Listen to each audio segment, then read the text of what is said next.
ओम शांति। हम सभी भगवान के बच्चे, उसके बताए हुए मार्ग पे चलने वाले, मनुष्यों के मार्ग पे चलने वाले नहीं, गुरुओं के मार्ग पर भी चलने वाले नहीं, परमात्मा जो सुप्रीम गाइड है, जो परम सद्गुरु है, उसके मार्ग पे चलने वाले हैं। उसने हमें कहा, मैं तुम्हारा साथी हूँ। सदैव याद रखो कि सर्वशक्तिवान हमारे साथ है, हमारा साथी है, हमें साथ दे रहा है, तो तुम निश्चिंत हो जाएंगे, निर्भय हो जाएंगे। और ये सत्य है। योग का भी इसमें एक स्वरूप है कि हम सर्वशक्तिवान को अपने सिर के ऊपर छत्र छाया अनुभव करें। बहुत मदद मिलेगी हमें उसकी। और देखिए, सब जानते हैं, आप चाहे कितने भी कमज़ोर हो, लेकिन आपका साथी कोई पावरफुल हो तो आप में भी पावर रहती है। ऐसे ही अगर हम केवल ये याद रखें, इस फीलिंग को बढ़ा दें, सर्वशक्तिवान हमें साथ दे रहा है, उसने साथ देने का वायदा किया है, वो सचमुच साथ दे रहा है। हम उसे याद करेंगे, उसे कनेक्ट होंगे, संकल्प करेंगे उसके साथ का, और हमें साथ मिलने लगेगा। संकल्प न भी करें तो भी जब वो हमारे साथ होता है, उसकी शक्तियाँ हम में समाती रहती हैं। इससे हम निश्चिंत भी होते जाएंगे और निर्भय भी होते जाएंगे।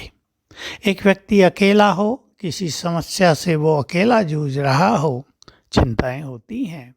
और कोई बहुत अच्छा साथी, समझदार, अच्छी राय देने वाला, साथ में मदद करने वाला, जहाँ जाना हो वहाँ साथ चलने वाला, उसकी बड़े बड़े लोगों से पहचान हो, तो कुछ और रूप होता है।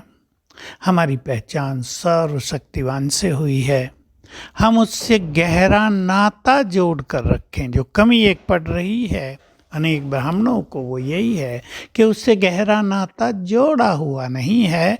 बुद्धि और नातों में बहुत बिखरी हुई है, तो उसके नाते का नशा ही नहीं चढ़ता, उसके नाते की स्मृति ही नहीं रहती। पहला टेलीफोन उसको जाता ही नहीं।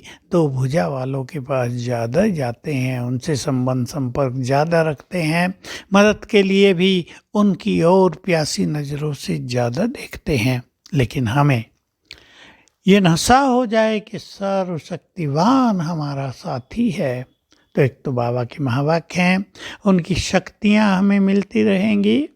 और आप ये प्रैक्टिकल में अनुभव करें, प्रैक्टिस करें। कोई बात आ गई, संकल्प करें, सर्वशक्तिवान मेरे साथ है, देखें क्या होता है।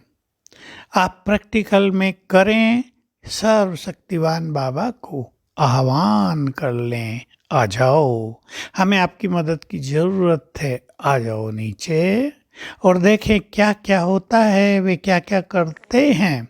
आपको बहुत कठिन, बहुत भारी, सीरियस, सीवियर बीमारी हो गई हैं, उनको इस तरह आह्वान कर लो, हे सुप्रीम सर्जन आओ, मेरे सिर पे हाथ रखो, मुझे मदद करो, मेरे इलाज के लिए कुछ सुझाव दो। तो देखो आपको टच होने लगेगा, मदद मिलने लगेगी। सुप्रीम सर्जन की स्मृति आपको बहुत सुख देने लगेगी। आपको लगेगा भगवान सुप्रीम सर्जन बनकर हमारी देख रेख कर रहा है। बहुत लोग अनुभव सुनाते हैं, सर्जरी हो रही थी, डॉक्टर कहते थे ये भारी है, ये भारी है, बाबा का आह्वान किया और कहा, बाबा आप सर्जरी करना, हाथ उसके होंगे लेकिन करना आपको है।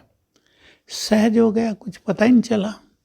इसलिए बहुत कॉन्फिडेंटली बाबा को बुलाना है और उसकी इस नशे में और स्मृति में रहना है कि संगम युग पर भगवान हमें साथ दे रहा है। जरा सोचिए तो सही, हम जीवन की यात्रा में चल रहे हैं, हमने 5000 वर्ष की यात्रा पूर्ण कर ली है। ऐसा कोई मनुष्य होगा जीवन में जिसको भगवान का साथ मिल रहा हो यात्रा में? देखो, स्त्री पुरुष की शादी होती है, साथी अच्छे हों, दोनों बहुत अच्छे हों, तो जीवन की यात्रा कितनी सुख भरी, प्रेम भरी, शांति भरी, खुशियों भरी हो जाती है। सबको अनुभव है। और खिटपिट हो तो क्या होता है, तो हमारी जीवन यात्रा पर भगवान हमारा साथी है, ये गीत गाया करें। ओम शांति।